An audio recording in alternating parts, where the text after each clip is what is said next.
Well, now really, when we go back then to falling in love and say it's crazy, falling.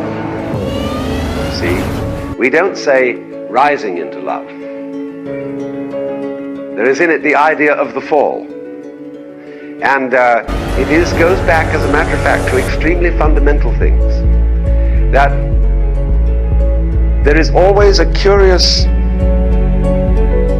tie at some point between the fall and the creation.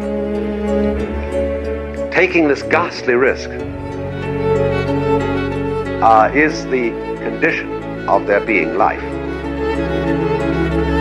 You see, for all, the life is an act of faith and an act of gamble.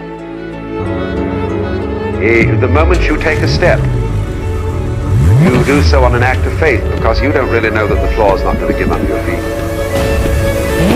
The moment you take a journey, what an act